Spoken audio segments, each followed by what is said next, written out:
Well, first of all, I wanted to thank everybody for being here and for providing the input you did. Not just the people who were in the courtroom here, but also those who provided written statements, both from the Floyd family and the defendant's family. I've read all the impact statements that were submitted earlier and listened carefully to all the input here today. And it is truly appreciated that you took the time to stay with this case and to provide me with input. I have reviewed the pre-sentence investigation and carefully considered all the facts of the case and the law, but my comments are actually going to be very brief because most of it's going to be in writing. I have a 22-page memorandum that is going to be attached to the sentencing order. And why am I doing it in writing? To emphasize the fact that determining the appropriate sentence in any case, and in this case, is a legal analysis. It's applying the rule of law to the facts of an individual and specific case. And that is why, as opposed to trying to being profound here on the record, I prefer that you read the legal analysis that explains how I determined the sentence in this case.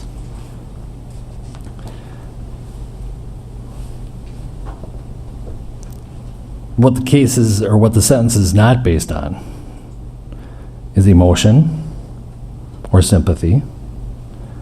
But at the same time, I want to acknowledge the deep and tremendous pain that all the families are feeling, especially the Floyd family.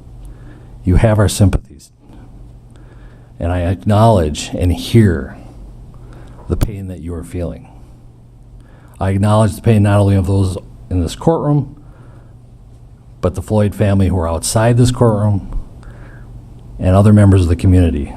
It has been painful throughout Hennepin County, throughout the state of Minnesota, and even the country. But most importantly, we need to recognize the pain of the Floyd family. I'm not going to attempt to be profound or clever, because it's not the appropriate time. I'm not basing my sentence also on public opinion. I'm not basing it on any attempt to send any messages. A trial court judge, the job of a trial court judge is to apply the law to specific facts and to deal with individual cases. And so, Mr. Chauvin, as to count one, based on the verdict of the jury, finding you guilty of unintentional second-degree murder while committing a felony under Minnesota Statute 609.19 subdivision 2 paren 1, it is the judgment of the court that you now stand convicted of that offense.